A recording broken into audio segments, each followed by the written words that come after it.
Assalamualaikum warahmatullahi wabarakatuh. Bismillahirrahmanirrahim. Pada saat ini kehidupan kita akan sangat bergantung dengan orang-orang di lingkungan kita.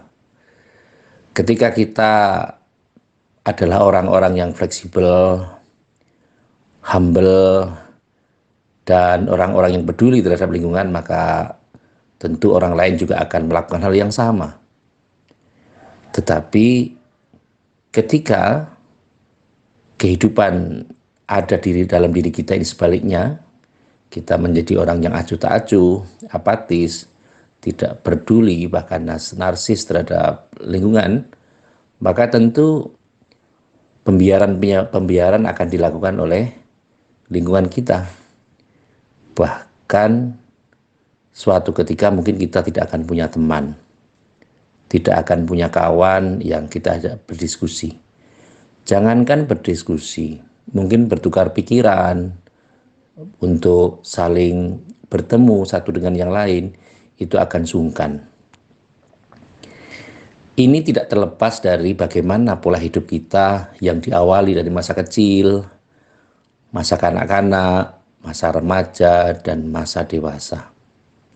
Serta mungkin di masa tua seperti ini. Orang-orang yang cenderung egois tentu dia akan mengedepankan keinginan-keinginannya. Dan kadang secara tidak sadar mereka atau kita bahkan akan menggunakan hukum rimba. Kalau kita kuat, kita mampu, kita kondisikan, masalah orang lain mau sikapnya bagaimana, itu terserah mereka. Tapi apakah sikap ini sudah benar? Tentu harus kita telah sama-sama. Kita berada di negara, di wilayah yang tentu mengagungkan aspek saling menghormati, saling menghargai, mengakui sebuah perbedaan, tidak rasis, tidak mengagungkan kesukuan, tidak membanggakan agama kita lebih baik daripada mereka, tetapi notabene kita secara kegiatan lebih brutal daripada mereka, dan seterusnya dan seterusnya. Kita teringat bahwa orang tua merupakan fondasi dasar, khususnya ibu itu merupakan satu kondisi yang membentuk perwataan kita. Kalau ibu kita mengajari bahasa tutur dengan baik, bagaimana cara bersopan santun, bagaimana cara menghormati yang lebih tua, bagaimana menyayangi yang lebih muda, bagaimana cara bersahabat dengan baik, saling berbagi, saling membantu, tentu akan melahirkan generasi-generasi yang baik. Tetapi ketika ibu kita, orang tua kita mengajarkan bagaimana pokoknya kita menang sendiri, masalah orang lain juga tidak tahu.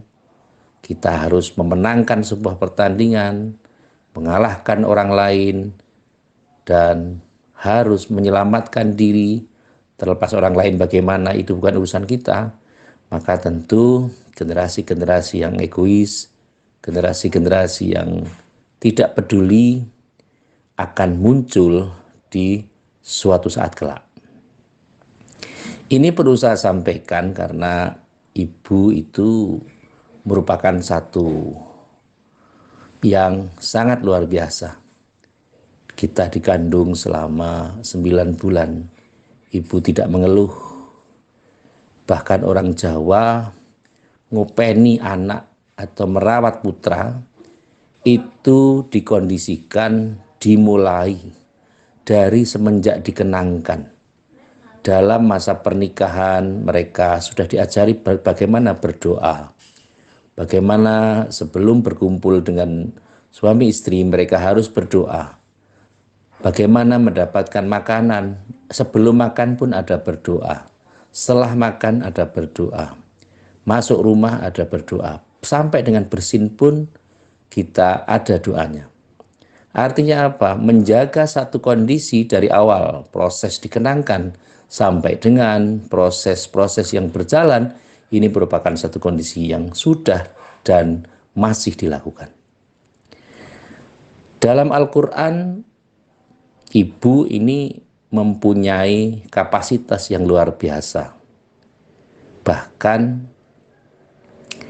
ibu mempunyai tanggung jawab yang sangat berat dan besar. Al-Ummu Madrasatul Ula. Ibu adalah sekolah pertama. Maksudnya adalah dari proses pendidikan dasar kita, itu guru kita pertama kali adalah ibu kita.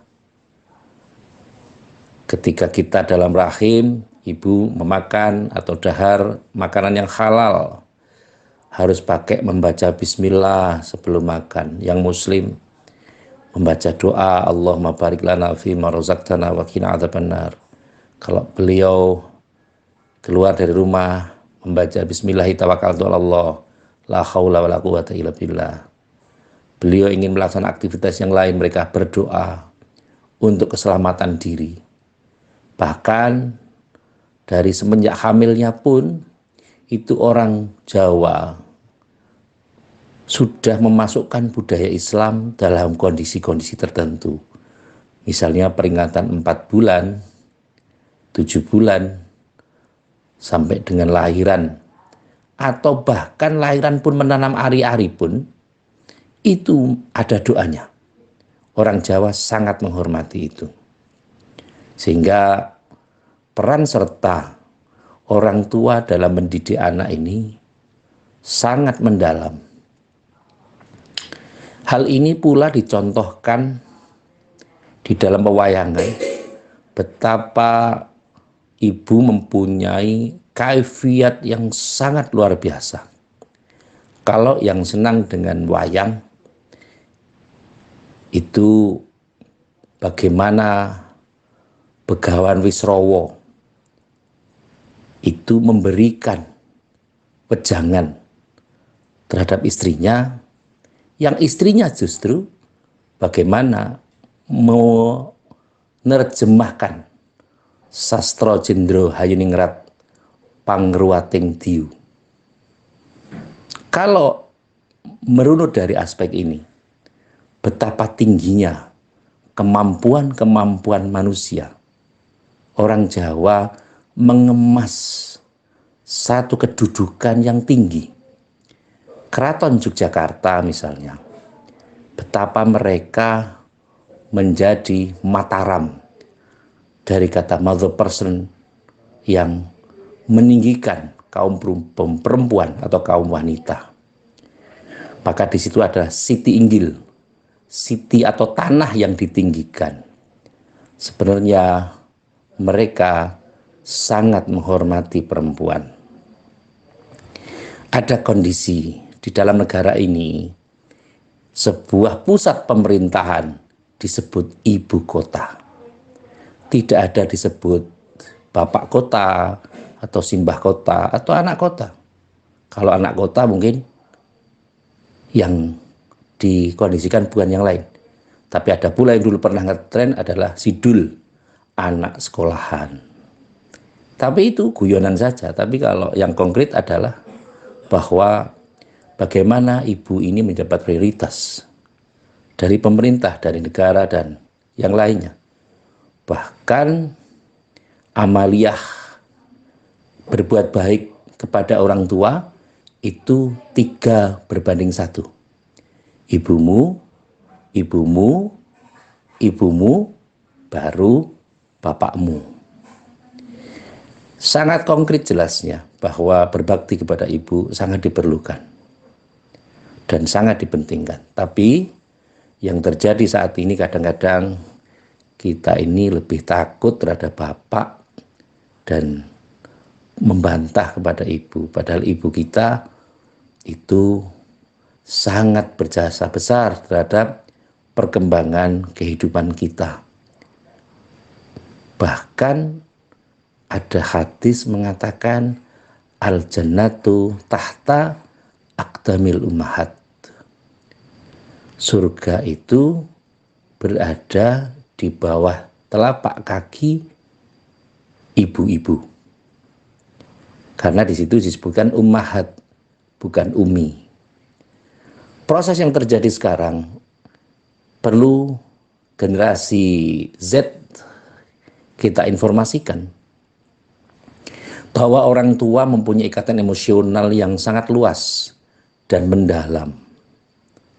Oleh karenanya, pada proses yang berkelanjutan ini, ibu ini memegang peranan yang sangat luas, sangat besar. Mereka bisa melahirkan generasi yang jahat seperti Fir'aun, tetapi mereka juga bisa melahirkan generasi yang tangguh seperti halnya Nabi Musa kalamullah alaihissalam. Orang Jawa mengemas dalam istilah sastra Jendro Hayuningrat tulisan-tulisan yang terpapar dalam kondisi ini membuktikan bahwa ranah kemampuan fisik itu harus terdukung dengan nilai-nilai metafisik. Orang tidak hanya bergerak dari aspek fisik, aspek jasem atau jasmani, tetapi orang juga harus bergerak di aspek ruhani atau metafisik.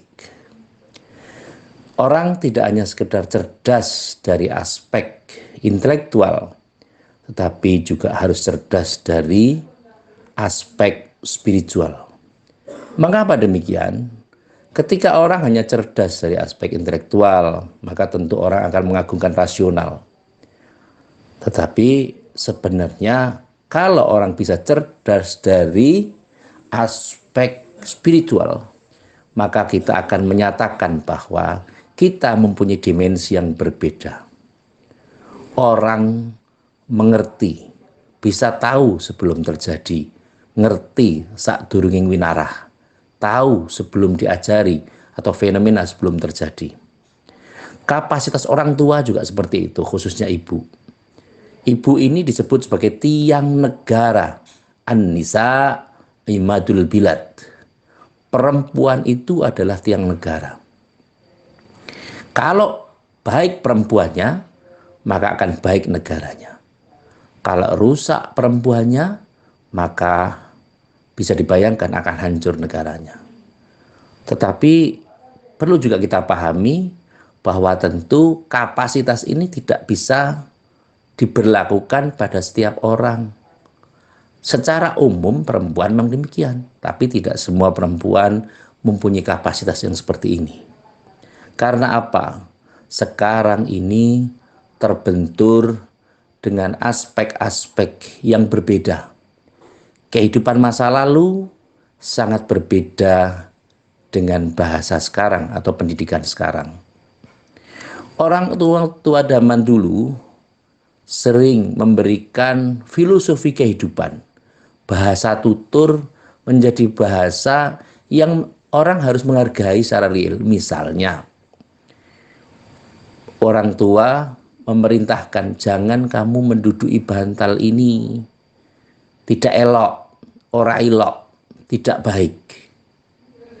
Sebenarnya dengan alasan bahwa bantal itu kan alas kepala, tempat untuk alas kepala kita kalau kita sedang beristirahat.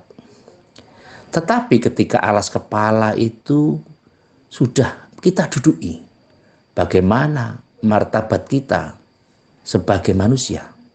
Tentu akan mengalami penurunan-penurunan. Karena berarti kita tidak menghargai kepala kita. Maka orang hanya mengatakan, kamu jangan menduduki bantal ini, nanti ada wudun di pantatnya. Dengan diembel-embeli resiko-resiko penyakit fisik. Untuk saat ini sudah tidak berlaku. Karena kadang teman-teman yang mungkin kursinya tidak begitu empuk, oleh karenanya pakai bantal ini sajalah, sudah cukup dan sebagainya. Padahal ranahnya memang berbeda. Kembali kepada proses ini, penghargaan-penghargaan yang harus kita lakukan terhadap orang tua kita, dan saya mengkritisi kehidupan kita. kalau kita menghormati orang tua, harusnya tidak terbatas. Di daerah Jawa, khususnya Jawa Tengah, ada peringatan kalau leluhur kita atau kerabat kita meninggal itu ada 3 hari, ada peringatan 7 hari, ada peringatan 40 hari, ada 100 hari, dan ada peringatan 1000 hari. Itu ada beberapa kalangan yang menyebutkan bahwa 1000 hari itu selesai. Padahal sebenarnya kalau kita menghormati orang tua itu tidak terbatas pada waktu. Kita setiap hari mendoakan, kita bersedekah, kita hadiahkan untuk orang tua kita atau mbah-mbah kita yang sudah wafat. Kita baca manakib, ada namanya khol. Khol itu adalah peringatan kematian. Kita mengenang jasa leluhur-leluhur kita. Kita membaca sejarahnya, oh orang tua kita ini budayawan, bisa ngajari kita nembang. Sekaligus orang tua kita menjadi guru, bisa ngajari sopan santun, bisa mengajari tata tertib, tata krama, unggah-ungguh, dan mengajari ilmu-ilmu yang lain yang tidak kita bisa dapatkan di bangku sekolah. Tapi orang tua kita mengajarkan dengan bahasa-bahasa filosofi. Maka ibu itu sebagai perempuan, empu untuk anak-anaknya. Ketika ibu kita memberikan satu kondisi yang tulus, yang tanpa pamrih terhadap kita, maka tentu mari kita ajak pada generasi-generasi besok, generasi sesudah kita, yang tentu sudah berkorban untuk kita, atau bahkan generasi sebelum kita yang sudah mendidik kita, harusnya kita tidak melupakan jasa-jasa mereka. Jangan hanya berhenti pada ranah 1000 hari saja, tapi mari kita upayakan haul, kita hargai simbah-simbah kita, karena adanya ibu kita, adanya bapak kita, itu karena simbah-simbah kita. Karena ada simbah, kemudian ada ibu kita. Dan kita harus hafal nasab atau keturunan kita. Dari mulai anak, putu, buyut, canggah, wareng, udeg-udeg, gantung siwur, dan sampai dengan rah tumerah. Orang Jawa mempunyai 18 tangga atau tingkat keturunan. Dan ini memang harus dihafalkan oleh mereka. Dan jangan sampai kehilangan obor, kehilangan obor. Perlunya kita mempelajari Sastra Jendro Hayuningrat Pangruwating Diwu itu sebenarnya adalah bagaimana kita minimal mencerdaskan 3 kecerdasan. Kecerdasan intelektual, kecerdasan emosional, dan kecerdasan spiritual. Supaya bagaimana? Supaya ta'muruna bil ma'ruf wa yanhauna 'anil munkar. Supaya kita bisa menegakkan yang benar dan mencegah yang mungkar. Caranya bagaimana? Banyak hal yang bisa dilaksanakan. Pertama, tentu dengan memperbaiki kualitas sholat kita. Karena sholat itu akan mencegah dari perbuatan keji dan mungkar. Inilah yang perlu kita bisa perhatikan. Perlu kita bisa rancang untuk generasi-generasi anak kita. Supaya anak kita juga mampu dan mengerti tentang bagaimana adat istiadat kita. Bagaimana bersopan santun yang baik. Bagaimana uluk salam. Bagaimana menyampaikan informasi dengan cara-cara yang benar dan tidak salah pasang. Inilah yang perlu dilakukan, dan tentu saja negara ini sudah mempunyai prioritas terhadap kaum ibu, di mana tanggal 22 Desember diperingati sebagai Hari Ibu.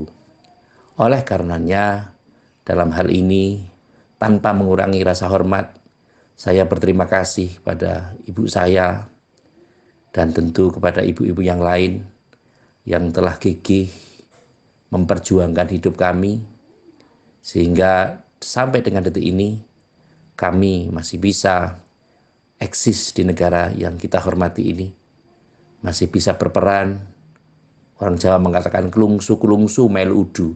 Kelungsu itu biji asem yang kecil, tapi mereka masih bisa urun rembuk, masih bisa memberikan yang terbaik untuk yang terbaik. Sehingga dalam hal ini kami mengucapkan selamat Hari Ibu, dan semoga ibu kita akan lebih sabar, tidak henti untuk mendoakan putra-putranya, putra-putrinya, dan para putra dan para putri juga menjadikan anak yang soleh-solehah. Serta mari kita renungkan yang paling penting, yang perlu kita catat. Andai kata mereka mempunyai jasa baik, ingat sampai kita diwafatkan atau dimatikan oleh Allah Subhanahu wa Ta'ala. Jangan hanya kalau misalnya simbah-simbah kita meninggal, jangan sampai hanya sebatas 1000 hari. Mari kita berkorban, mari kita berderma, mari kita berbakti untuk zuriyah kita, untuk leluhur kita. Jangan hanya berhenti pada 1000 hari, tapi kita peringati haul atau hari ulang tahun wafat ini sebagai sarana bahwa supaya kita tahu sopo siro, sopo ingsun, sopo siro tanding ingsun, mulat sariro hangrosowani. Dengan tataran mulat sariro hangrosowani, tahu asal mula. Oh, saya ini anaknya si A. Oh, mbah saya si B. Oh, buyut saya C. Oh, canggah saya D. Sehingga kita tidak kehilangan obor. Sehingga nantinya sebatas pada tingkat keilmuan juga kita akan mempunyai padanan yang sama dengan sanad keilmuan yang jelas. Yang terakhir, marilah kita berdoa kepada Allah Subhanahu wa Ta'ala. Semoga apabila ada kesulitan besar dalam diri kita, saudara kita, mungkin saudara kita ada yang sedang sakit di rumah sakit atau di tempat-tempat lain, atau ada penderitaan lain yang merupakan ujian dari Allah Subhanahu wa Ta'ala, mungkin kesulitan ekonomi, kesulitan pekerjaan, jodoh, utang piutang. Semoga Allah Subhanahu wa Ta'ala memberikan kemudahan atas kita, dan Allah akan memberikan yang terbaik kepada kita, rezeki yang melimpah, sehingga kebutuhan-kebutuhan kita senantiasa bisa di-cover oleh Allah Subhanahu wa Ta'ala. Amin Allahumma amin. Terima kasih kepada semua pihak yang telah membantu terselenggaranya acara ini. Semoga yang sedikit ini bisa bermanfaat. Sekali lagi, banyak tutur kata yang kurang berkenan mohon dimaafkan, dan terima kasih atas segala perhatian. Saya akhiri, wallahul muwaffiq ila aqwamit thoriq. Wassalamualaikum warahmatullahi wabarakatuh.